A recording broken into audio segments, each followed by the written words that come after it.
Student, photosynthesis के initial introduction और उसकी हिस्ट्री के बाद आगे बढ़ते हैं चैप्टर के अगले भाग में। अब हम बात करते हैं फोटोसिंथेसिस के स्थल को लेकर। पौधों में फोटोसिंथेसिस कहाँ होता है, फोटोसिंथेटिक स्थल या फोटोसिंथेसिस का एपरेटस कहाँ ये चीज़ होती है। ठीक है, सबसे पहले हम इसी की बात करते हैं। वैसे तो हम जब सेल पढ़ते हैं तो इसके बारे में काफ़ी डिटेल वहाँ बताया भी जाता है कि यूकैरियोट्स में फोटोसिंथेसिस के लिए विशेष रूप से एक कोशिकांग होता है जिसको हम हरित लवक कहते हैं। हरित लवक ही पौधों में प्रकाश संश्लेषण का मुख्य स्थल होता है। हरित लवक की संरचना और उसके कार्य और कई सारी चीज़ों के बारे में हमें डिटेल में सेल वाले चैप्टर में पढ़ाया भी जाता है, पढ़ा भी होगा आप लोगों ने। यहाँ हम उसका एक संक्षिप्त विवरण लेंगे क्योंकि जब हम फोटोसिंथेसिस पढ़ रहे हैं तो हम ये भी एक बार जान लें कि फोटोसिंथेसिस एक्चुअल में सेल में होता कहाँ है। ठीक है, फोटोसिंथेसिस के लिए लाइट चाहिए, फोटोसिंथेसिस के लिए वाटर चाहिए, CO2 चाहिए, ये सब और विभिन्न प्रकार के हिस्ट्री में हमने देखा, अलग अलग प्रयोगों से हमने ये चीज़ सिद्ध भी की। ठीक है, तो वो तो एक एक्सपेरिमेंटल और हिस्ट्री वाला पार्ट जो हमने पिछले लेक्चर में लिया वो हमारा एक इंट्रोडक्शन था। अब हम बात करते हैं फोटोसिंथेसिस का स्थल या साइट ऑफ फोटोसिंथेसिस, जिसे हम फोटोसिंथेटिक एपरेटस भी कह सकते हैं। अगर हम पौधे के हिसाब से पहले बात करें तो पौधों के अंदर प्रकाश संश्लेषण उसके हरे भागों में होता है, ये बताइए हमें। और हरा भाग मुख्य रूप से कौन है? पत्तियां। वैसे तो जब पौधा तरुण अवस्था में होता है तो उसका तना भी हरा हो सकता है, तो अगर तना हरा है तो तने में भी प्रकाश संश्लेषण होगा, जड़ों में कतई नहीं होगा। और मुख्य रूप से अगर हम बड़े पौधों की बात करें तो वो पत्तियां मुख्य अंग मान सकते हो। पौधों में प्रकाश संश्लेषण का मुख्य अंग कौन सा हुआ? तो पत्तियां। पत्तियों का थोड़ा और अंदर चले तो जब हम पत्तियों के अनुप्रस्थ काटते हैं तो आप देखेंगे एक ऊपरी और निचली एपिडर्मिस के बीच में पर्ण मध्योतक होता है जिसमें लंबी लंबी खंभ कोशिकाएं हो सकती हैं और पैरेन्काइमस सेल होती है जिनको हम क्लोरेन्काइमा भी कहते हैं। तो पत्तियों के अंदर की जो पर्ण मध्योतक की कोशिकाएं हैं, दरअसल पौधे में ये वो भाग है, मुख्य भाग है जहां पौधे का मैक्सिमम फोटोसिंथेसिस होता है। तो ये बात तो हुई यूकैरियोट्स की, लेकिन हम जानते हैं कि प्रोकैरियोट्स के अंदर भी तो प्रकाश संश्लेषण होता है। कुछ प्रोकैरियोट्स हैं जिनमें प्रकाश संश्लेषण पाया जाता है, बल्कि प्रोकैरियोट्स में प्रकाश संश्लेषण यूकैरियोट्स की तुलना में ज्यादा पुराना, ज्यादा प्रिमिटिव है, पहले वो विकसित हुआ है। लेकिन हम जानते हैं प्रोकैरियोट्स की कोशिका में कोई झिल्ली युक्त कोशिकांग होता नहीं है, दोहरी झिल्ली युक्त तो बिल्कुल नहीं होता।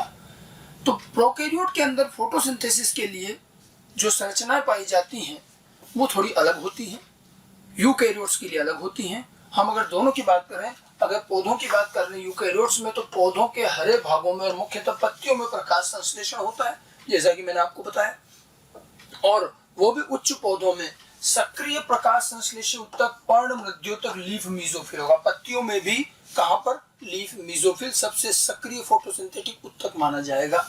लेकिन ये जो बात हो रही है ये यूकैरियोट्स के लिए हो रही है। तो यूकैरियोट्स के अंदर तो इस सारी चीज, और पत्तियों के अंदर पर्ण मध्योतक तक की भी कोशिकाओं के अंदर चले तो कोशिकाओं में प्रकाश संश्लेषण एक अर्ध स्वायत्त कोशिकांग हरित लवक क्लोरोप्लास्ट में संपन्न होता है। तो ये जो हमने पहले बात करी वो यूकैरियोट्स की हो गई। यूकैरियोट्स के अंदर कोशिकाओं में हरित लवक जो कोशिकांग है, क्लोरोप्लास्ट लवक का एक प्रकार, ठीक है, उसमें ये सारा प्रकाश संश्लेषण का मुख्य कार्य होता है। ये पत्तियों की पर्ण मध्योतक में सबसे मुख्य रूप से पाया जाता है। और भी जो हरे भाग हैं वहां पर भी ये होगा, प्रकाश संश्लेषण समस्त हरे भागों में होगा। अब प्रोकैरियोट्स की अगर बात करूं तो प्रोकैरियोट्स के अंदर वैसे सारे प्रोकैरियोट्स प्रकाश संश्लेषी नहीं होते। कुछ बैक्टीरिया के अंदर ये क्षमता पाई जाती है और इसके अलावा नील हरित शैवाल, ये नील हरित शैवाल दिखने में तंतुयुक्त शैवाल जैसे होते हैं, लेकिन इनकी कोशिका प्रोकैरियोटिक होने की वजह से इनको हम मोनेरा में रखते हैं, प्रोकैरियोटिक जीवों के साथ रखते हैं, और इसीलिए इनको साइनोबैक्टीरिया भी कहा जाता है। साइनोबैक्टीरिया बैक्टीरिया जैसे न दिख करके शैवाल जैसे दिखते हैं, लंबे लंबे शैवाल जो तंतुयुक्त होते हैं। तो प्रोकैरियोट्स के अंदर कुछ जीवाणु हैं और नील हरित शैवाल साइनोबैक्टीरिया, इसे BGA भी कहते हैं, ब्लू ग्रीन एल्गी, ये प्रकाश संश्लेषण का कार्य करते हैं। अब लेकिन इनकी कोशिकाओं में कौन सी ऐसी जगह जहां ये काम होता है? तो निश्चित रूप से प्रोकैरियोट में हरित लवक नहीं होते। प्रोकैरियोट्स के अंदर, ठीक है, जैसे आपको बताया था कि वहां और कोई झिल्ली युक्त कोशिकांग नहीं है, लेकिन कभी कभी कोशिका झिल्ली के ही अंतर्वलन से कुछ संरचनाएं बन जाती हैं। जैसे एक तो अंतर्वलय से मीजोसोम बनता है, जो श्वसन के रूप में श्वसन के लिए काम करता है वो हम बाद में देखेंगे, आपको मोनेरा में और कोशिका में पढ़ाया जाता है ये, ठीक है। इसके अलावा कभी कभी कोशिका झिल्ली के ही अंतर्वलन से चपटी और लंबी लंबी सेट जैसी कोष्ठ जैसी कुछ संरचनाएं बन जाती हैं जिनको हम क्रोमेटोफोर कहते हैं। तो बैक्टीरिया के अंदर तो क्रोमेटोफोर पाया जाता है, ठीक है, कोशिका झिल्ली के अंतर्वलन से बनते हैं और ये क्रोमेटोफोर होते हैं। यूं समझिए कुछ इस तरह से आप बना सकते हो, ये ऐसे ये क्रोमेटोफोर होते हैं। इनकी झिल्ली में, इन क्रोमेटोफोर की झिल्ली में प्रकाश संश्लेषी वर्णक होता है और यहाँ फोटोसिंथेसिस होता है। तो बैक्टीरिया के अंदर क्रोमेटोफोर कहा जाएगा इन संरचनाओं को, और यही संरचना थोड़ी नील हरी शैवाल में और लंबी लंबी होती है। इनको हम फोटोसिंथेटिक लेमिली या थाइलेकोइड लेमिली भी कहते हैं, ठीक है। तो यहाँ कोई दोहरी झिल्ली युक्त हरित लवक जैसी संरचना नहीं है, यहाँ कोशिका झिल्ली के अंतर्वलन से बनी हुई संरचनाएं हैं जो बैक्टीरिया के अंदर क्रोमेटोफोर और नील हरी शैवाल के अंदर फोटोसिंथेटिक लेमिली कह सकते हैं या थाइलेकोइड लेमिली भी कहते हैं। तो ये कुछ प्रिमिटिव टाइप की संरचनाएं हैं। यहाँ पर ये सारा कार्य फोटोसिंथेसिस का प्रोकैरियोट में होगा। हमें एनसीईआरटी में प्रोकैरियोटिक फोटोसिंथेसिस पर ज्यादा बातचीत, ज्यादा डिस्कशन नहीं किया है। यह मामला सारा यूकैरियोट्स का चलता है। तो हम यूकैरियोट के प्रकाश संश्लेषण का जो मुख्य स्थल है हरित लवक, इस पर थोड़ी सी और बात करेंगे। हमें एनसीईआरटी में भी हरित लवक का एक डायग्राम दिया है और साथ में उसकी कुछ भागों के बारे में बातचीत की है। हम यहाँ पर हरित लवक को उतना डिटेल से नहीं पढ़ेंगे जैसा कि हम सेल में पढ़ते हैं, वो आपको सेल में पढ़ाया गया, ठीक है, पढ़ाया जाएगा वहीं पर ही। लेकिन यहाँ हम उसका केवल एक संक्षिप्त विवरण लेंगे। संरचना की बात करें तो पहले जरा हम फोटोसिंथेसिस हरित लवक की संरचना की बात कर ले। हरित लवक की जो संरचना है वो देखिए कुछ इस तरह से होती है। हरित लवक की जो संरचना आप देखिएगा, इस तरह का आपने एक डायग्राम देखा होगा, सेल पढ़ते समय भी देखा है और साथ साथ में एनसीईआरटी में भी आपको मिल जाएगा, देखिएगा। तो ये एक दोहरी झिल्ली युक्त कोशिकांग होता है, डिस्क जैसी इसी संरचना रहती है। इसमें दो झिल्लियां हैं, एक बाहरी झिल्ली और एक आंतरिक झिल्ली, और बिल्कुल कोशिका झिल्ली के समान कोशिका झिल्ली ये झिल्लियां हैं। कोशिका सेल मेम्ब्रेन जैसी मेम्ब्रेन है, प्लाज्मा मेम्ब्रेन जैसी, और दो झिल्लियों के बीच में एक अंतर झिल्ली अवकाश होता है जिसे पेरीप्लास्टिडियल स्पेस भी कहते हैं, ठीक है। तो एक बाहरी झिल्ली हो गई, एक आंतरिक झिल्ली हो गई, ठीक है। वैसे आप देखिएगा ये दो तो बाहर की कवरिंग हो गई, तो कितनी झिल्लियों से घिरा हुआ है? दो झिल्लियों से घिरा हुआ है। अब इन दो आंतरिक झिल्ली के अंदर एक बड़ा सा कोष्ठ होता है, ठीक है, वहां पर तरल द्रव भरा रहता है और कई सारी और संरचनाएं भी मिल सकती हैं। जब हम अंदर चलते हैं तो हमें कई सारी बिल्डिंग नुमा संरचनाएं मिलेंगी, और इसमें ये चपटे गुब्बारे जैसी ये संरचना एक के ऊपर एक जमी हुई सिक्के के ढेर जैसी नजर आती है, ठीक है। ये लंबी लंबी बिल्डिंग जैसी संरचनाएं, ये ढेर जो है ये ग्रेनम कहलाते हैं। इनको क्या कहेंगे? ग्रेनम कहते हैं, ठीक है। इसकी ग्रेनम की एक इकाई संरचना, अगर मैं इस एक संरचना की बात करूं कि ये जो एक इस तरह का बैलून जैसा है जिसके कई सारे बने हुए ढेर में, ये एक जो है इसको थाइलेकोइड कहते हैं, और ये बल्कि ग्रेनल थाइलेकोइड कहा जाता है। जब ये थाइलेकोइड ढेर के रूप में जमे होते हैं तो ग्रेना बनाते हैं, ग्रेनम बनाते हैं। एक इकाई को ग्रेनम कहेंगे और कई सारे होंगे तो बहुवचन हो जाएगा ग्रेना, ठीक है। और ग्रेनम या ग्रेना का जो इकाई संरचना है ये थाइलेकोइड कहलाता है, और जो थाइलेकोइड एक के ऊपर एक जमा होकर के ग्रेनम बनाते हैं उसे ग्रेनल थाइलेकोइड कहते हैं। ऐसा इसलिए कह रहे हैं क्योंकि कई बार आप देखेंगे इन बिल्डिंग नुमा ग्रेनम के बीच में भी कुछ ऐसी और ये संरचनाएं पाई जा रही हैं। ये जो संरचना है ये भी थाइलेकोइड है, ये भी थाइलेकोइड है। इसको स्ट्रोमल थाइलेकोइड कहते हैं या फ्रिट चैनल्स कहते हैं। स्ट्रोमल थाइलेकोइड या फ्रिट चैनल, जो ऐसा लगता है जैसे विभिन्न ग्रेनम को आपस में जोड़ भी रही हैं। तो हमें एक तो ये संरचनाएं नजर आती हैं। इसके अलावा इसके अंदर पूरा एक तरल द्रव भरा रहता है जिसको हम कहते हैं स्ट्रोमा। मतलब हरित लवक में दो बड़े भाग हैं झिल्लियों के अलावा, ग्रेना और स्ट्रोमा, ठीक है। ग्रेनम बहुत सारी ये बिल्डिंग नुमा संरचनाएं हैं, ग्रेनम और फिर स्ट्रोमा, ठीक है। अगर हम झिल्लियों पर वापस चले एक बार वहां की बात करें तो झिल्लियों के अंदर जो बाहरी झिल्ली होती है वो आमतौर पर अधिक पारगम्य होती है क्योंकि यहाँ पर पोरेंस प्रोटीन कई सारे हैं। पोरेंस प्रोटीन जो होते हैं ये झिल्ली में होते हैं, और वैसे ये प्रोकैरियोट के अंदर भी पाए जाते हैं। पोरेंस प्रोटीन जो है एक तरह से चैनल की तरह काम करते हैं और पदार्थों के आवागमन में मदद करते हैं। जब पोरेंस प्रोटीन अधिक होते हैं तो झिल्ली बहुत कुछ पारगम्य हो जाती है। तो ये जो है बाहरी झिल्ली लगभग पारगम्य है, इसमें ज्यादातर चीजें आ जा सकती हैं, ये ज्यादा किसी को रोकती नहीं है, अधिक पारगम्य होती है। पोरेंस प्रोटीन अधिक है लेकिन बाकी दूसरे प्रोटीन इसमें कम होते हैं, ठीक है। आंतरिक झिल्ली अलग है। आंतरिक झिल्ली कोशिका झिल्ली जैसी है और ये चयनात्मक पारगम्य सेलेक्टिवली परमेबल होती है। इसमें पोरिन्स नगण्य होते हैं, पोरिन्स प्रोटीन बहुत कम होते हैं, लेकिन दूसरे प्रोटीन कई सारे होते हैं। और ये जो झिल्ली होती है, आंतरिक झिल्ली, बिल्कुल ऐसा लगता है जैसे कोशिका झिल्ली की तरह। तो दो झिल्लियां हैं, दोनों झिल्ली के बीच का जो अवकाश है उसमें भी तरल द्रव भरा रहता है। तो ये तो बात झिल्लियों की हो गई। उसके बाद आता है ग्रेना, जो मैं आपको बता रहा था। तो ग्रेनम जो है, जिसका कि बहुवचन ग्रेना है, ये कई थाइलेकोइड्स का ढेर होता है। और थाइलेकोइड्स जो है ये इस तरह की इकाई संरचना होती है, एक झिल्ली का ये बना हुआ। इसमें थाइलेकोइड झिल्ली है एक तो ये, और अंदर का जो खाली कक्ष होता है उसे ल्यूमन कहते हैं। इसमें भी तरल भरा रहता है द्रव, इसमें ल्यूमन। तो थाइलेकोइड के दो भाग हो गए, थाइलेकोइड झिल्ली और ल्यूमन।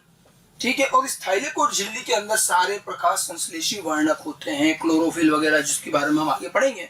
तो प्रकाश संश्लेषी वर्णक सारे के सारे इस थाइलेकोइड झिल्ली में होते हैं। यानी कि जो हरित लवक का जो मुख्य रूप से हरा भाग है, देखो वर्णक जो होते हैं वही रंगीन होते हैं, हरा रंग उन्हीं की वजह से। तो वो रंग वास्तव में कहाँ है, न बाहरी झिल्ली में, न आंतरिक झिल्ली में, न स्ट्रोमा में। ये रंग जो है थाइलेकोइड की झिल्ली की वजह से आता है। हरित लवक का हरा रंग, दरअसल ये वर्णक थाइलेकोइड की झिल्ली में होते हैं। ठीक है, ठीक है। और उसके अंदर फिर एक छोटा सा कक्ष होता है जिसको ल्यूमन कहते हैं। आगे बात समझ में। और स्ट्रोमा के अंदर जो ढेर के रूप में नहीं है, बिखरे हुए चैनल्स है थाइलेकोइड्स, उनको फ्रिट चैनल या स्ट्रोमल थाइलेकोइड कहते हैं। ये ढेर के रूप में व्यवस्थित नहीं होती हैं। ठीक है। हाँ, ये जरूर है कि ये ग्रेनम को आपस में जोड़ती हुई सी प्रतीत होती है। तो एक तरह से देखा जाए तो थाइलेकोइड दो प्रकार के हैं, ग्रेनल थाइलेकोइड जो ग्रेना का निर्माण करते हैं बिल्डिंग नुमा, और एक स्ट्रोमल थाइलेकोइड जो अलग अलग रहते हैं, बिखरे हुए से फैले हुए रहते हैं, चपटी संरचनाएं होती हैं ये। ठीक है। तो आप देखिए यहाँ पर, अगर मैं इसकी संरचना में वापस जाऊं तो हमें यहाँ पर आपसे पूछा जाए कि हरित लवक कितनी झिल्लियों से गिरा है, तो दो झिल्लियों से गिरा है, दोहरी झिल्ली युक्त कोशिकांग।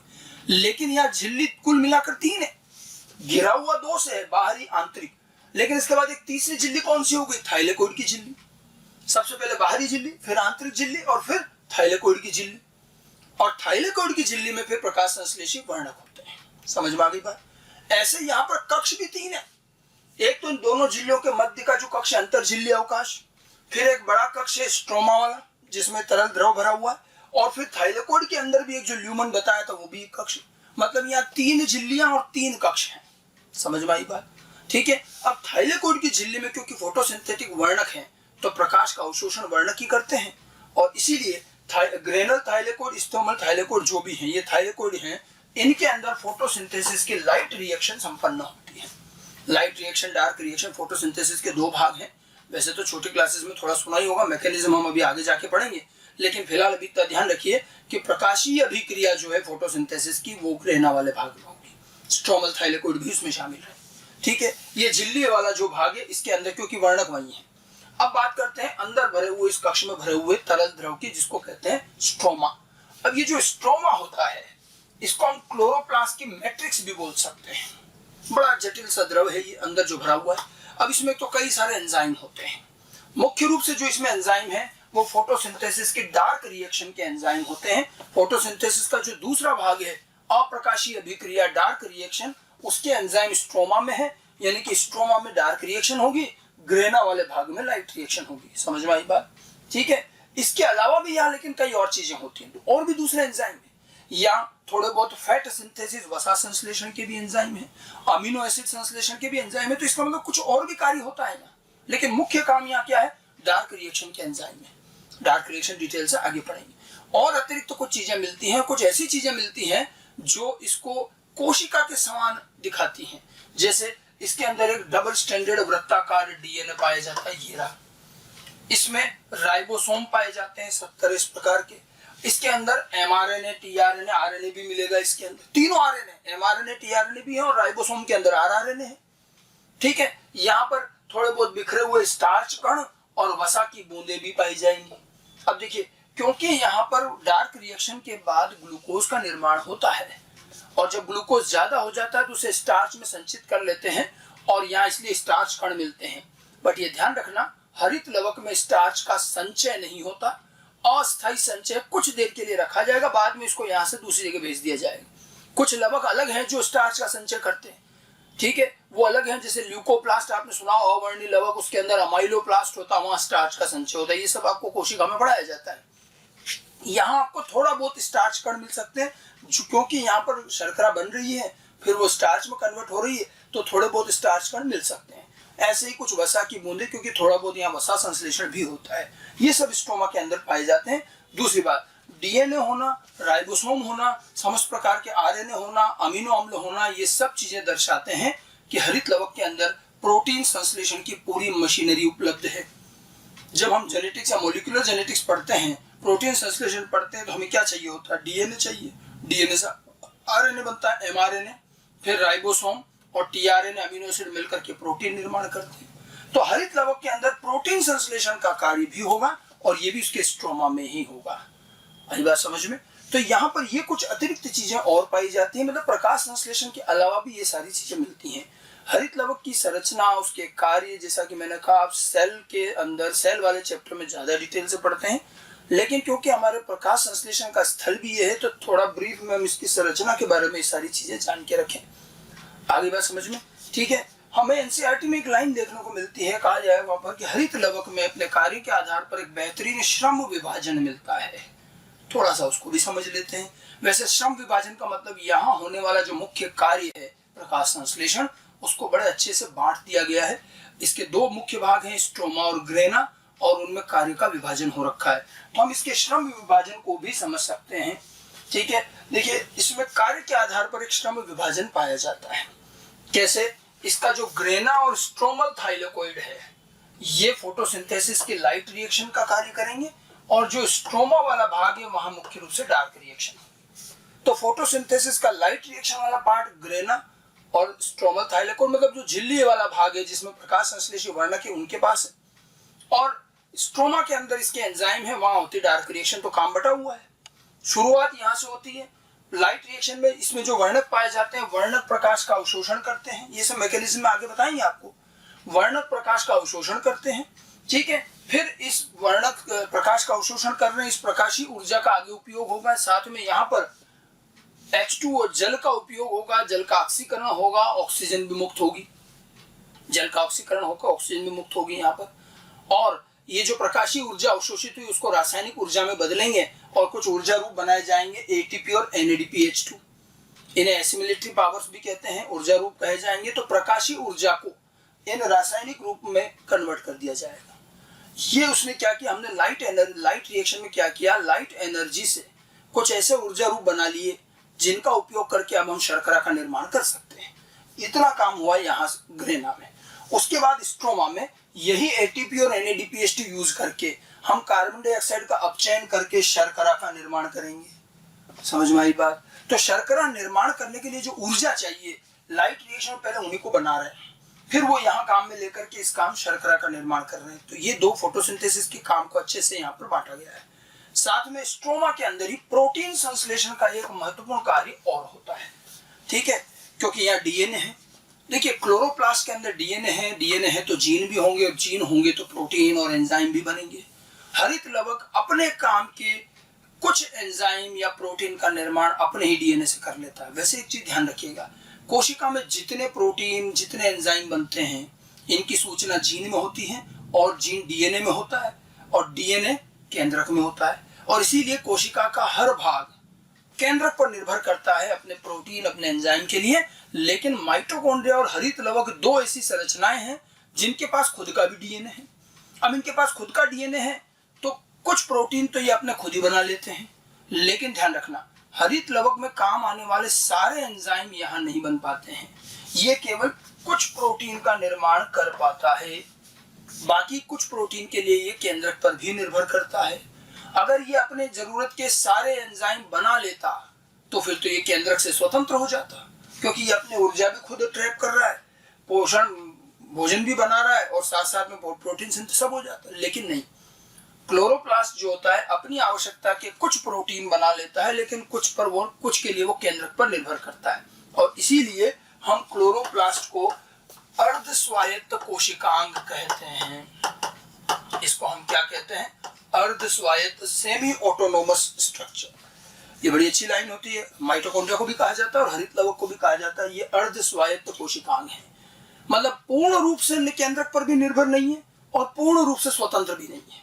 कुछ मामलों में ये केंद्रक पर निर्भर करते हैं, बाकी ये अपने आप में स्वतंत्र रूप से भी काम करते हैं। बल्कि हरित लवक और माइटोकॉन्ड्रिया तो कोशिका के समान बिहेव करते हैं। आप देखिए इनमें बिल्कुल कोशिका की तरह तो सारी चीजें हैं, इनमें डीएनए, राइबोसोम सब कुछ है इसके अंदर। और तो और ये अपना विभाजन भी करते हैं, हरित लवक भी विभाजन होता है। ये बाइनरी फिशन के द्वारा ये अपनी संख्या भी बढ़ा लेते हैं, इनमें विभाजन की भी क्षमता है, प्रोटीन निर्माण भी कर लेते हैं, स्वयं का आनुवंशिक पदार्थ डीएनए भी है, और अपनी जरूरत की आवश्यकताओं की एनर्जी वगैरह सब बना रहे। तो ऐसा लगता है जैसे कि ये एक प्रकार की कोशिका है। अगर हम उत्पत्ति की बात करते हैं तो हरित लवक और माइटोकॉन्ड्रिया को आदिम प्रकार की कोशिकाएं ही तो कहा जाता है। ठीक है, ये आद्य प्रकार की कोशिकाएं कही जाती हैं। ऐसा माना जाता है कि ये कुछ प्रोकैरियोटिक कोशिकाएं हैं जो कालांतर में विकास के दौरान ये यूकैरियोटिक कोशिकाओं के अंदर आ गई और एक अंतः सहजीवी के रूप में रहने लग गई। और इसीलिए तो क्लोरोप्लास्ट अर्धस्वायत्त भी कहा जाता है, इसे कोशिका में कोशिका भी कहते हैं, सेल विद इन सेल भी कहा जाता है, कोशिका में कोशिका भी कहा जाता है, इसे अंतःसहजीवी एंडोसिम्बायोन्ट भी कहते हैं। एंडोसिम्बायोन्ट का मतलब है अंतःसहजीवी, जो कि सेल के अंदर मिलने वाला सहजीवी। तो इस सहजीवी कोशिका के रूप में इसे माना गया है, इसकी उत्पत्ति। ये माइटोकॉन्ड्रिया के लिए भी है और ये हरित लवक के लिए भी है। समझ में आई बात? तो हरित लवक का आधारभूत संरचना, उसके विभिन्न भाग, ग्रेना, स्ट्रोमा, झिल्लियां, और कहाँ कौन सा क्या काम होता है, आधारभूत चीजें ध्यान रखिएगा। जो एनसीईआरटी श्रम विभाजन की बात करती है हरित लवक में, उसका क्या तात्पर्य है, किस तरह से हरित लवक के अलग अलग भागों में अलग अलग कार्य हो रहे हैं। प्रकाश संश्लेषण का पूरा कार्य 2 हिस्सों में बांटा गया है और कार्य का अच्छे से बंटवारा किया गया है। आगे बात समझ में? तो ये यूकैरियोट की कोशिका झिल्ली यूकैरियोट की फोटोसिंथेसिस का स्थल है हरित लवक। इतना डिटेल या इतना सब कुछ जटिल काम प्रोकैरियोट में नहीं है। प्रोकैरियोट में सिर्फ क्रोमेटोफोर हैं। मतलब अगर मैं यूं कहूं तो जो हमने हरित लवक की संरचना की बात करी, तो इसमें जो ये थाइलेकोइड होते हैं, अगर हम इनको बिखेर दें तो यही बड़े बड़े लंबे लंबे थाइलेकोइड क्रोमेटोफोर जैसी संरचना हो जाएगी। ठीक है, तो प्रोकैरियोट के अंदर जो क्रोमेटोफोर दिख रहा है, जो थाइलेकोइड लेमिली है नीलहरित शैवाल में, वो इसी प्रकार के थाइलेकोइड जो यहाँ पर अच्छे से बंडल के रूप में जमे हुए हैं और झिल्लियों द्वारा अवतरित हरित लवक बन गए। वो उनका थोड़ा प्रिमिटिव प्रकार है। समझ में आ गई बात? तो ये तो था फोटोसिंथेसिस के स्थल, यानी कि फोटोसिंथेसिस कहाँ सेल में किस जगह होता है। ठीक है, अब यहाँ देखो हरित लवक जिस तरह से है, या मैंने आपको बताया कि यहाँ ऑक्सीजन यूज हो रहा है, लाइट रिएक्शन में वाटर यूज हो रहा है, ऑक्सीजन मुक्त हो रही है। लेकिन आपको ये पता होना चाहिए कि दुनिया में ऐसा नहीं है कि सारे प्रकाश संश्लेषण में ऑक्सीजन मुक्त हो ही हो। लगे हाथों में आपको ये भी बता दूं, क्योंकि हमने यहाँ प्रोकैरियोट यूकैरियोट की कंपैरेटिव बात कर रहे हैं, तो हम फोटोसिंथेसिस और प्रोकैरियोट यूकैरियोट के आधार पर बात करें तो पूरे फोटोसिंथेसिस को हम 2 तरह से बांटते हैं, ऑक्सीजनिक और एनऑक्सीजनिक। मतलब फोटोसिंथेसिस 2 तरह का है। एक वो फोटोसिंथेसिस जिससे किसी प्रकार की ऑक्सीजन मुक्त नहीं होती, और एक वो फोटोसिंथेसिस जिससे ऑक्सीजन मुक्त होती है। ठीक है, जिससे ऑक्सीजन मुक्त नहीं होती है वो प्रिमिटिव आद्य प्रकार का प्रकाश संश्लेषण है, और वो मिलता है प्रोकैरियोट में। उसे हम एनऑक्सीजनिक कहते हैं। ये आद्य प्रकार का प्रकाश संश्लेषण है। और आपको मैंने फोटोसिंथेसिस के इंट्रोडक्शन में जो इक्वेशन बताई थी, फिर हमने इसके बाद में वॉन नील की भी बात की थी, तो हमने वहां देखा था कि बैक्टीरिया होते हैं जो कुछ, वो हाइड्रोजन डोनर के रूप में जल का उपयोग न करके H2S का उपयोग करते हैं, या कुछ और अकार्बनिक पदार्थों का। तो ये H2S या कुछ अन्य अकार्बनिक पदार्थ का उपयोग करते हैं, यहाँ से ये हाइड्रोजन लेते हैं कार्बन डाइऑक्साइड का अपचयन करने के लिए। ठीक है, इसलिए यहाँ ऑक्सीजन मुक्त नहीं होती है। ठीक है, ये एनऑक्सीजनिक होता है, और ये केवल कुछ प्रकाश संश्लेषित जीवाणुओं में मिलता है। जैसे 2 उदाहरण ध्यान रखेंगे, एक तो ग्रीन सल्फर बैक्टीरिया, GSB भी कहते हैं, और purple sulphur bacteria. Green sulphur bacteria का एक उदाहरण है क्लोरोबियम। ग्रीन सल्फर बैक्टीरिया समूह का नाम है। Purple sulphur bacteria chromatium. ये मैंने एक उदाहरण लिखे हैं। बैक्टीरिया, ये जो बैक्टीरियल फोटोसिंथेसिस होता है, इसमें ऑक्सीजन मुक्त नहीं होती, क्योंकि वो वाटर यूज नहीं करते हैं, और वो हाइड्रोजन दाता के रूप में H2S का उपयोग करेंगे। तो यह एलिमेंटल सल्फर अलग निकल आएगा, बाद में बताया भी था आपको आगे की इक्वेशन में। ठीक है, तो ये अलग चीज है, ये थोड़ा प्रिमिटिव टाइप का है। बाद में जब आए नीलहरित शैवाल, माना जाता है कि नीलहरित शैवाल प्रोकैरियोट है, वो भी नीलहरित शैवालों ने जल का उपयोग करना शुरू किया, और जब उन्होंने जल का उपयोग किया तो उन्होंने ऑक्सीजन मुक्त करना शुरू किया। और बताया जाता है कि नीलहरित शैवाल ही हैं जिन्होंने फोटोसिंथेसिस करना शुरू किया, ऑक्सीजन मुक्त करना शुरू किया। और आज जो वातावरण में 20-21% ऑक्सीजन मिलती है, शुरुआत में इतनी नहीं थी, और ये सब फोटोसिंथेसिस से ये ऑक्सीजन इकट्ठी हुई है, और इसकी शुरुआत नीलहरित शैवाल से हुई है। ये पहले वो जीव हैं जिन्होंने ऑक्सीजनिक फोटोसिंथेसिस की शुरुआत की। उसके बाद तो फिर प्रोटिस्टा में भी कुछ आए, यूग्लिना वगैरह जो भी हैं, और उसके बाद तो खैर उच्च पौधे पूरा पादप जगत आ गया। तो ये ऑक्सीजनिक फोटोसिंथेसिस है, इसमें हाइड्रोजन डोनर H2 होता है या ऑक्सीजन मुक्त होती है। ठीक है, ये आद्य प्रकार का है, तो ये जो है ये विकसित प्रकार का फोटोसिंथेसिस कह सकते हो, ये एडवांस प्रकार का फोटोसिंथेसिस मान सकते हो। ये नील हरी शैवाल साइनोबैक्टीरिया कुछ प्रोटिस्ट में और उच्च पौधों में पाया जाता है। समझ में आ गई बात? वैसे कोई नई चीज नहीं है। हमने जब इंट्रोडक्शन की बात करी थी तो वॉन नील के केस में भी हमने कहा था, उन्होंने खुद ने बैक्टीरिया में जब अध्ययन किया था तो वहाँ के फोटोसिंथेसिस में ये बताया भी था हमने कि वहाँ H2S काम आता है। इसी की तुलना में तो उन्होंने फिर पौधों के प्रकाश संश्लेषण में कहा था कि मुक्त होने वाली ऑक्सीजन जल से निकलती है, और फिर हमने रेडियो एक्टिव ऑक्सीजन से इसको सिद्ध भी किया। ये सारी बातें हम पढ़ चुके हैं। तो ऑक्सीजनिक एनऑक्सीजनिक दोनों प्रकार का फोटोसिंथेसिस। एनऑक्सीजनिक जो फोटोसिंथेसिस है यह हरित लवक में नहीं होता, इसके लिए क्रोमेटोफोर है। ठीक है, ऑक्सीजनिक फोटोसिंथेसिस कहाँ हो रहा है? पौधों में तो हरित लवक में, नील हरी शैवाल में थाइलेकोइड या फोटोसिंथेटिक लेमिली के अंदर होगा। ओके, तो ये तो पूरा जो हो गया हमारा प्रकाश संश्लेषण का स्थल यानी कि क्लोरोप्लास्ट। ठीक है, अब हमने इस क्लोरोप्लास्ट में भी आपको बताया कि थाइलेकोइड झिल्लियों में पाए जाते हैं प्रकाश संश्लेषी वर्णक। अब प्रकाश संश्लेषण की क्रियाविधि में आगे बढ़ने से पहले थोड़ा सा वर्णकों के बारे में भी समझ लें कि फोटोसिंथेसिस में कौन कौन से वर्णक होते हैं, आधारभूत रूप से उनमें क्या अंतर होता है, कितने प्रकार के हैं। बहुत ज्यादा रासायनिक या उसका केमिकल डिटेल में जाने की जरूरत नहीं है। फोटोसिंथेसिस के हमें मोटे तौर पर वर्णकों का पता होना चाहिए, ज्यादा उसकी केमिस्ट्री में डिटेल में जाने की जरूरत नहीं है। हमारे यहाँ पर वर्णकों का ज्यादा डिटेल नहीं है, वर्णकों के कार्यों का डिटेल है कि वर्णक हमारे लिए कर क्या रहे हैं, हम उस पर ज्यादा ध्यान देंगे। तो हम आगे बात करते हैं फोटोसिंथेटिक पिगमेंट की।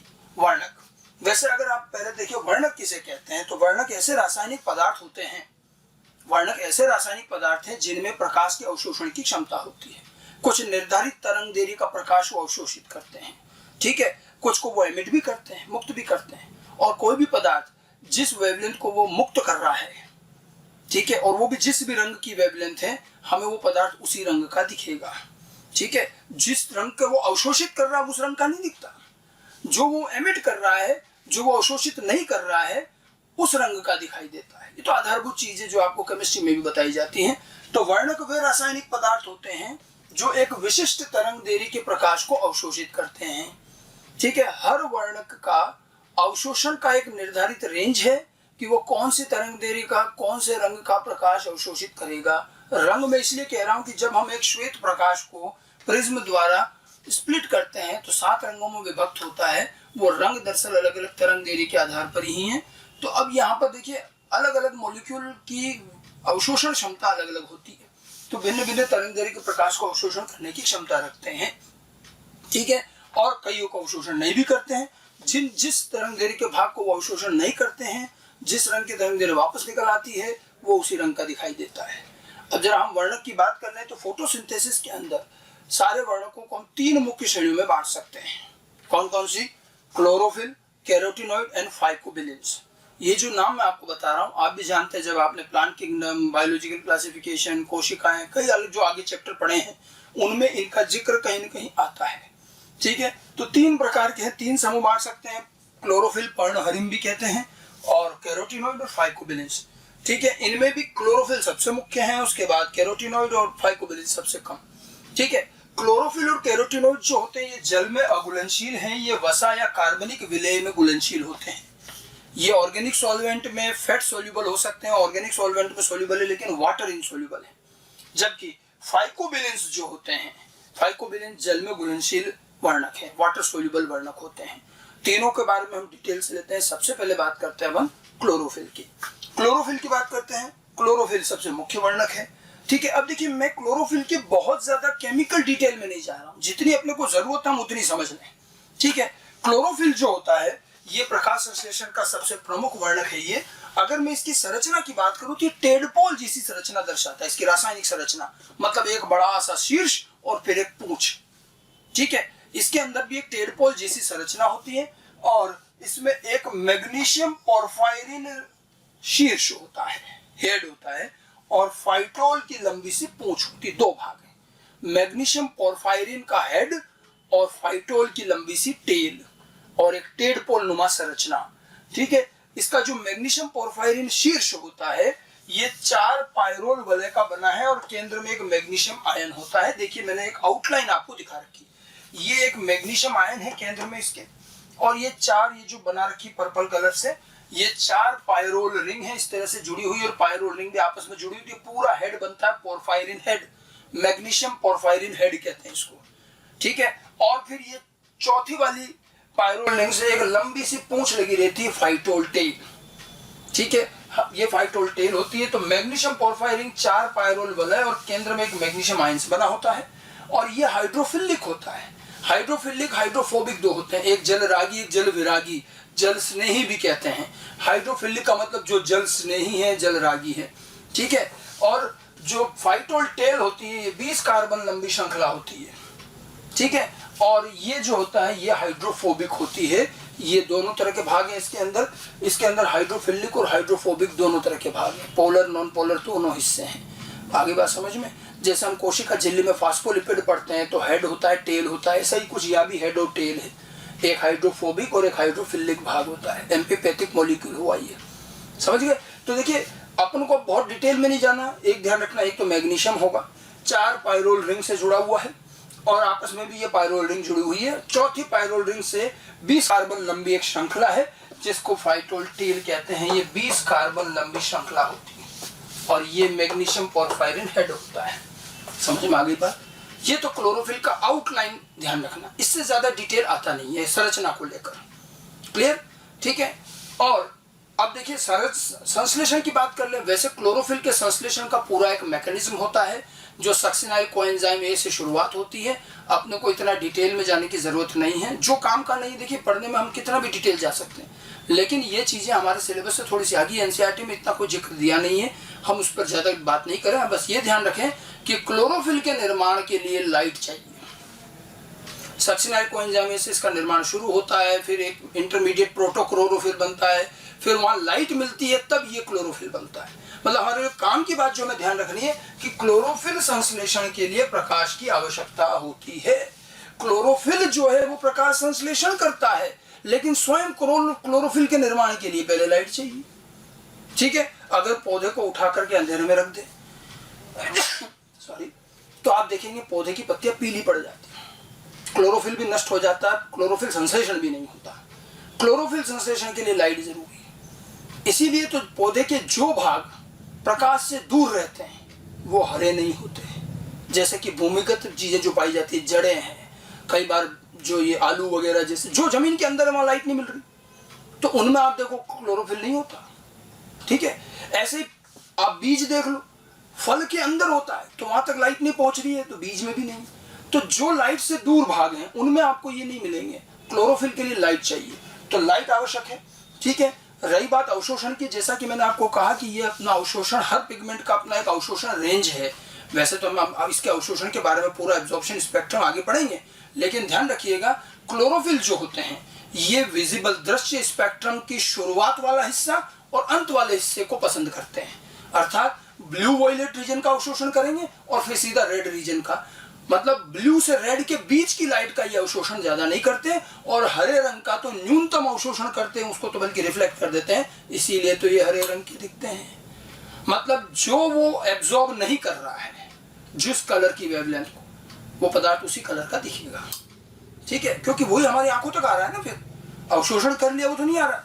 इसलिए क्लोरोफिल ब्लू वॉयलेट और रेड रीजन की लाइट का सर्वाधिक अवशोषण करता है, जबकि ग्रीन लाइट का न्यूनतम अवशोषण करता है। ये कुछ क्लोरोफिल के बारे में जो आधारभूत चीजें अपने को ध्यान रखनी है, जो रूटीनली पूछी जाती है वो यही। अब रही बात क्लोरोफिल के प्रकार की, तो वो भी थोड़ा समझ ले, बाकी तो खैर आगे मैकेनिज्म में भी इनकी चीजें आएंगी। तो क्लोरोफिल के कई स्वरूप हैं, अलग अलग प्रकार हैं, इनके रासायनिक संरचनाओं में थोड़ा थोड़ा अंतर है, तो हम इनके प्रकार ध्यान रखें।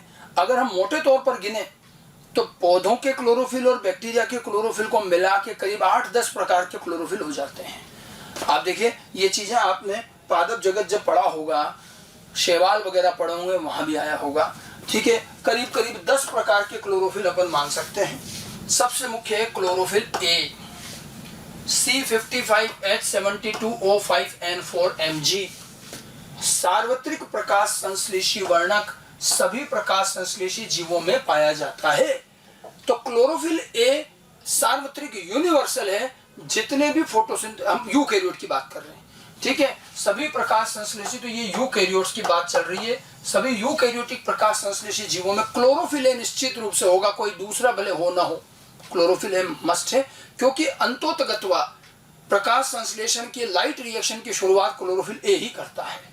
बाकी सब तो इसके सहायक हैं। मुख्य जो रिएक्शन में भाग लेगा वो कौन है? ए। अभी आगे और बताएंगे, ठीक है। ये होता है क्लोरोफिल ए।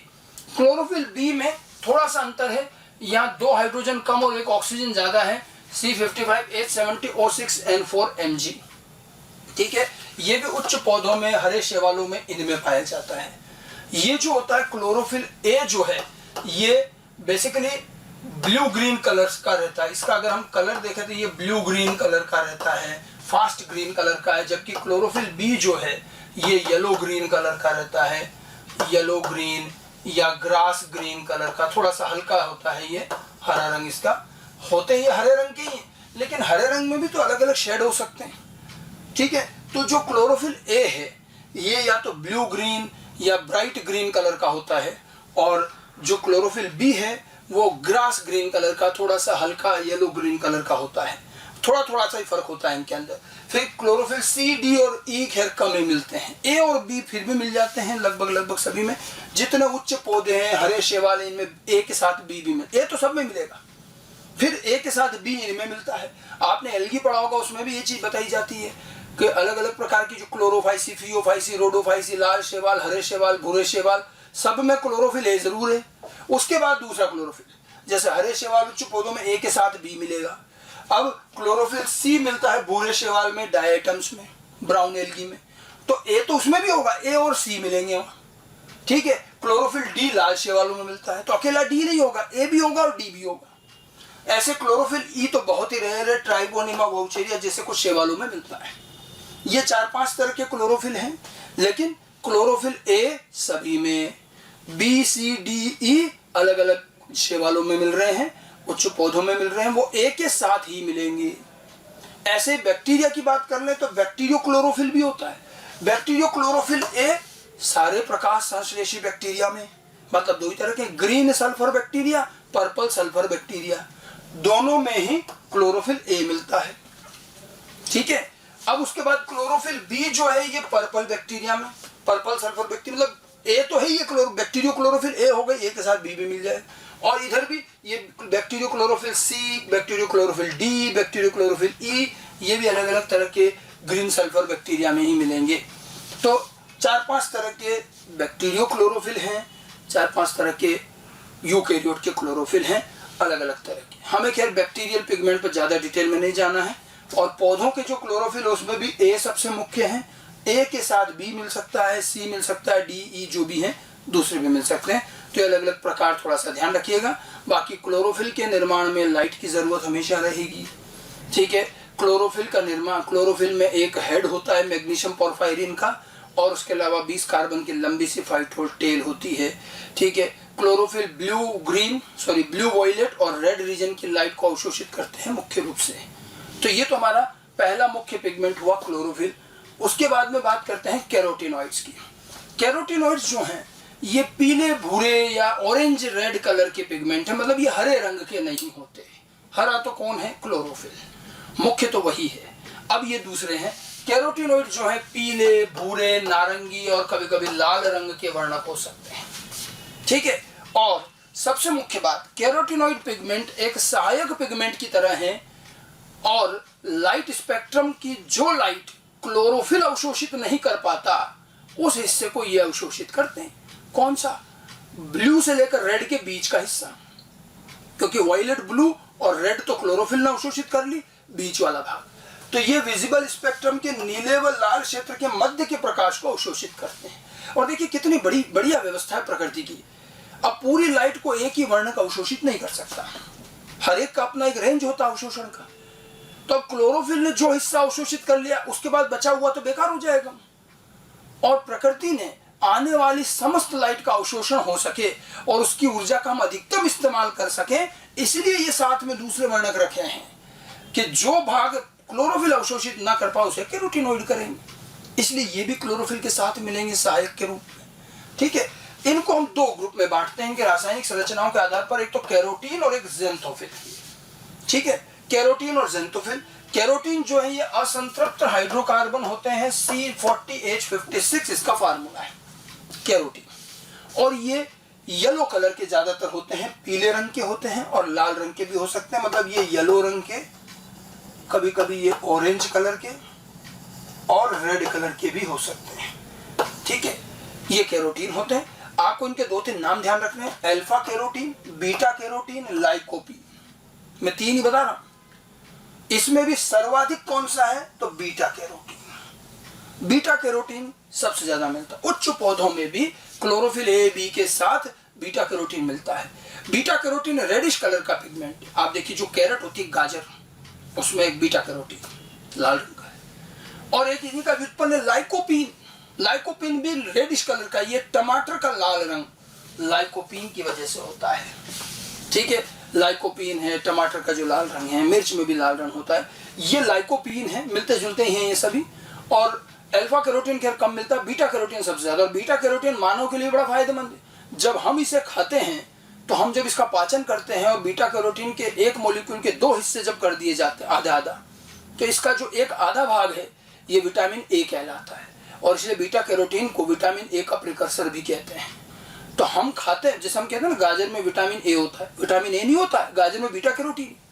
आप जब गाजर खाएंगे और वो बीटा कैरोटीन का जब पाचन होगा, उस बीटा कैरोटीन से बनेगा विटामिन ए। ठीक है, तो एक तो ये कैरोटीन है, अनसैचुरेटेड हाइड्रोकार्बन। ठीक है, उसके बाद में ज़ेंथोफिल। ज़ेंथोफिल जो होते हैं ये ज्यादातर ब्राउन कलर के होते हैं और ये अल्कोहलिक डेरिवेटिव होते हैं, इसमें दो अतिरिक्त ऑक्सीजन होती है। इनको इसलिए कैरोटीनोल्स कहते हैं। ओएल किसके लिए आता है, अल्कोहल के लिए। तो ये अल्कोहलिक पार्ट डेरिवेटिव है और उसमें दो एक्स्ट्रा ऑक्सीजन है, जो C40H56 है, ये C40H56O2 हो जाएगा। ठीक है, और ये अल्कोहलिक डेरिवेटिव के हैं, ये ज्यादातर जो है ब्राउन कलर के होते हैं, ब्राउन कलर के ज्यादातर तो भूरे रंग के, ये ल्यूटीन, वायोलोजेंथीन, फ्यूकोजेंथीन, इस प्रकार के। और आप देखो जो भूरे शैवाल वगैरह जो होते हैं उनमें ये खूब मिलते हैं, इनकी अच्छी खासी मात्रा होती है, ये वायोलोजेंथीन और ल्यूटीन की इनकी। तो दो प्रकार के कैरोटीनोइड हो गए, कौन कौन से, कैरोटीन और ज़ेंथोफिल। आगे बात समझ में। ठीक है, और ज्यादा रासायनिक डिटेल में या उनके फार्मूले और स्ट्रक्चर वगैरह ध्यान रखने की कोई जरूरत नहीं है, हमें आधारभूत चीजें पता होनी चाहिए। अवशोषण ध्यान रखना है, क्लोरोफिल का अवशोषण बैंगनी, नीला और लाल क्षेत्र, और ये जो है ये नीले से लाल के बीच की लाइट का अवशोषण करते हैं। और व्यवस्था कुछ इस तरह से की गई है कि आने वाला सूर्य के प्रकाश की लगभग हर तरंगगिरी अवशोषित हो जाए, इसलिए वैरायटी में पिगमेंट रखे गए हैं और एक ही प्रकार का पिगमेंट नहीं है। अब आपसे पूछा जा सकता है कि फोटोसिंथेसिस में इतने अलग अलग पिगमेंट रखने की क्या जरूरत थी, एक ही पिगमेंट रख लेते। जनाब, एक ही पिगमेंट अगर रखते तो वो हर आने वाली सारी लाइट का अवशोषण नहीं कर पाता, फिर कई सारी वेस्ट होती, वो अवशोषित नहीं करता, वापस रिफ्लेक्ट होती। ठीक है, उसके बाद आगे चलते हैं। तीसरा भाग आता है फाइकोबिलिन्स। फाइकोबिलिन्स इतने ज्यादा मुख्य पिगमेंट में नहीं आते हैं, ये वाटर सोल्यूबल पिगमेंट है और कुछ शैवालों में देखे गए हैं मुख्य रूप से, थोड़ा बहुत उच्च पौधों में भी हो सकते हैं। ये वाटर सोल्यूबल पिगमेंट है, नीले लाल वर्णक होते हैं और मुख्य रूप से नील हरी शैवाल और लाल शैवाल में सबसे ज्यादा इनकी मात्रा मिलती है। एक होता है इसमें फाइकोसाइनिन, ये नीले रंग का होता है और नील हरी शैवालों में देखा गया है सबसे ज्यादा। एक है फाइकोइरिथ्रिन, ये लाल शैवालों में होता है, लाल रंग का होता है। फाइकोसाइनिन, फाइकोइरिथ्रिन, नाम ध्यान रखना, ये शैवाल पढ़ते हैं वहां भी आता है, वाटर सोल्यूबल है। ठीक है, उच्च पौधों में भी इनका थोड़ी बहुत मात्रा हो सकती है, होती है। बाकी ज्यादा अच्छे से ये कहाँ मिलते हैं, नील हरी शैवाल में फाइकोसाइनिन, रेड शैवाल में फाइकोइरिथ्रिन, वाटर सोल्यूबल पिगमेंट होते हैं ये फाइकोबिलिन्स कहलाते हैं। ठीक है, इनकी भी संरचना वैसे तो कोई आज से पूछी नहीं जाती। बाकी जैसे जो क्लोरोफिल की संरचना थी, मैग्नीशियम पोरफायरिन का एक शीर्ष और लंबी सी पूंछ, इनके क्या होता है वो पूंछ नहीं होती और मैग्नीशियम भी गायब होता है, खाली पोरफायरिन वाले की वो जो 4 पायरोल रिंग है उस तरह का कुछ संरचना होती है इनकी। ठीक है, खैर स्ट्रक्चर के इतने डिटेल में जाने की जरूरत नहीं है। तो ये तो 3 प्रकार के अपने पिगमेंट हो गए, क्लोरोफिल, कैरोटीनोइड और फाइकोबिलिन्स। कुछ छोटी छोटी बातें और ध्यान रख लीजिएगा, जैसे क्लोरोफिल ए जो होता है ये हमारे प्रकाश संश्लेषण का सबसे मुख्य वर्णक है और यही मुख्य रूप से लीड करता है और यही अभिक्रिया में भाग लेता है। दूसरे सारे वर्णक क्लोरोफिल ए के अलावा क्लोरोफिल बी, सी, डी, ई, ये कैरोटीनॉइड, ज़ैंथोफिल, फाइकोबिलिन्स जो भी हैं, ये सभी सहायक वर्णक एसेसरी पिगमेंट कहलाते हैं जो इस क्लोरोफिल ए के आसपास होते हैं। अवशोषण सभी करते हैं और अपनी अपनी क्षमता और अपनी अपनी श्रद्धा अनुसार सभी अवशोषण करते हैं। अवशोषण के बाद ये सारे पिगमेंट अपनी ऊर्जा को किसको इकट्ठी करके दे देते हैं? क्लोरोफिल ए को। लीडर क्लोरोफिल ए है, ये अभिक्रिया में आगे फोटोसिंथेसिस में भाग लेगा सबसे ऊर्जा इकट्ठी करके। तो वो केवल अवशोषण का काम कर रहे हैं। अब अवशोषण करके एनर्जी किसको दे रहे हैं? क्लोरोफिल ए को। इसलिए इनको एंटीना मॉलिक्यूल भी कहते हैं, एंटीना की तरह आसपास लगे हुए हैं और अवशोषण कर रहे हैं। ठीक है, ये समस्त वर्णकों के अतिरिक्त समस्त वर्णकों को सहायक वर्णक एसेसरी पिगमेंट कहते हैं। ठीक है, ये सभी एसेसरी वर्णक अलग अलग वेवलेंथ का प्रकाश अवशोषित करते हैं और अंततः प्रकाश ऊर्जा को क्लोरोफिल ए को स्थानांतरित कर देते हैं, अतः इन्हें एंटीना मॉलिक्यूल भी कहा जाता है। और इन सभी के होने का फायदा क्या हुआ कि सूर्य के प्रकाश का अधिकतम अवशोषण हो पाता है। ठीक है, अब ये वर्णकों का पूरा समूह हो गया जिसमें क्लोरोफिल ए भी है, बी, सी दूसरे भी हैं, कैरोटीनॉइड, वैरायटी में हर तरह के पिगमेंट है।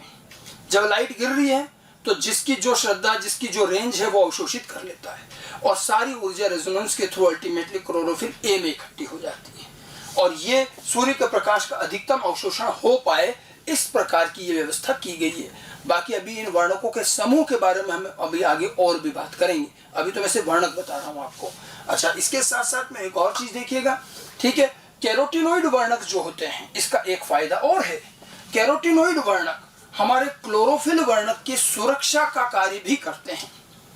होता क्या है, देखो, कैरोटीनॉइड वर्णक पहली बात तो वो लाइट अवशोषित कर रहे हैं जिसको क्लोरोफिल ए नहीं कर पा रहा है। अब अगर ये नहीं होते तो होता क्या है, लाइट आ रही है, क्लोरोफिल ने तो ब्लू और रेड रीजन की लाइट अवशोषित कर ली, बाकी ऊर्जा तो अवशोषित नहीं हुई, लेकिन वो लगातार गिर रही है। उस ऊर्जा की वजह से यहाँ इसके इलेक्ट्रॉन भी एक्साइट होंगे, टेम्परेचर भी बढ़ेगा और इससे क्या होता है, इन क्लोरोफिल का फोटो ऑक्सीडेशन हो जाता है, लाइट की प्रेजेंस में ऑक्सीकरण हो जाएगा। ठीक है, अब लगातार जब एनर्जी गिर रही है तो वो एनर्जी कहीं कुछ तो करेगी ना, टेम्परेचर बढ़ा देगी, इसके इलेक्ट्रॉन और निकल आएंगे, मतलब इनका ऑक्सीडेशन हो जाता है। अब ये क्या कर रहे हैं, कैरोटीनॉइड उस ऊर्जा का अवशोषण कर लेते हैं जो क्लोरोफिल नहीं कर पा रहे हैं। तो इससे क्या हो रहा है कि ये उसका फोटो ऑक्सीडेशन होने से बचाते हैं। कैरोटीनॉइड वर्णक अत्यधिक ऊष्मा से बचाता है पौधे को, जो वो हीट जनरेट होती है। अगर ये नहीं होते तो कई सारी लाइट अवशोषित नहीं होती, ब्लू और रेड के बीच वाली, तो उससे क्या होता, हीट बढ़ती, टेम्परेचर बढ़ता और क्लोरोफिल का फोटो ऑक्सीडेशन भी होता है, ये उससे बचाते हैं। वर्णकों का प्रकाश ऑक्सीकरण फोटो ऑक्सीडेशन से बचाता है। इन्हें शील्ड पिगमेंट भी कहते हैं।